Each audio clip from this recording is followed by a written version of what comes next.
Parimala and கோ.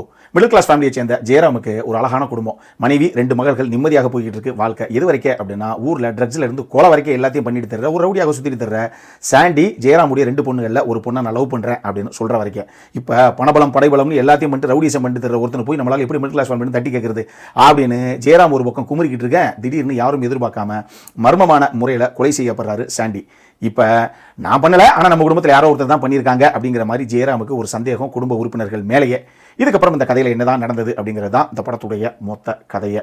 இந்த படம் வழக்கமாக காமெடி எமோஷன்ஸ்னு எல்லாத்தையும் கலந்து ஒரு கமர்ஷியல் படமாக பிரசன்ட் பண்ணுற பாண்டியராஜுடைய படம். ஆனால் இந்த வட்டம் ஒரு காமெடி கிரைம் ட்ராமா, அதையும் ஹூட் அண்ட் நெட் ஃபார்மேட்டில் பிரசன்ட் பண்ணலாம் அப்படின்னு அவர் முயற்சி பண்ணியிருக்காப்ல. படத்தில் ஒரு சில காமெடிஸை இவங்க நீட்டாக ஃபர்ஸ்ட் ஹாஃபில் ஒர்க் அவுட் பண்ணியிருக்காங்க. குறிப்பாக அந்த பரிமளாங்கிற பேர், சுதந்திரங்கிற பேர், அதே நேரத்தில் 300 ரூபா வந்து ஓகே தாங்க ஒரு கொலைக்கு அப்படின்னு சொல்கிற அந்த விஷயமாகட்டும், பாபநாசபுரி ரெஃபரன்ஸை உள்ள எடுத்துகிட்டு வந்த விஷயமாகட்டும், ஆமாம் அந்த மூத்திர சந்து காமெடி என்ன உங்கள் ஊரில் நீதி கதையா அப்படின்னு ஊர்வசி கேட்குற வசனமாகட்டும்னு ஒரு சில விஷயங்களை காமெடியாக ஃபர்ஸ்ட் ஹாஃபில் ஒர்க் அவுட் பண்ணியிருக்கு இந்த டீமு.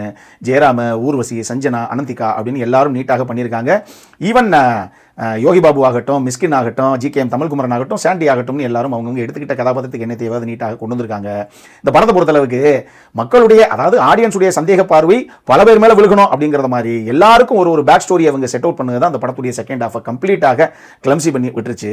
அதே மாதிரி படத்துடைய ஃபர்ஸ்ட் ஹாஃபை ஓரளவுக்கு சுவாரஸ்யமாக எடுத்து கடைசியாக சாண்டியை யார் கொலை பண்ணியிருப்பா அப்படிங்கிற மாதிரி ஒரு கேள்வியோட இன்ட்ரோல் பிளாக் ஓப்பன் பண்ணுறாங்க. ஆனால் செகண்ட் ஹாஃபுக்குள்ள போகும்போது இந்த கதையை விட்டுவிட்டு ஜெயராமுடைய அக்கா இறந்து போச்சு அப்படின்னு அந்த சாவுக்கு போகிற மாதிரி எங்கேயோ டீரியல் ஆகி கதை வேற பக்கம் போயிருச்சு. இதனாலேயே ஜெயராமுடைய குடும்பத்தில் யாராவது ஒருத்தர் பண்ணியிருப்பாங்களோ அந்த கொலையை, போலீஸ் அவங்கள பிடிச்சிருமோ அப்படிங்கிற அந்த விஷயமே கம்ப்ளீட்டாக டைலூட் ஆகி போச்சு.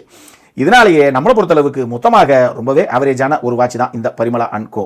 இந்த படத்தில் அடல் கண்டென்ட் எதுவுமே கிடையாது.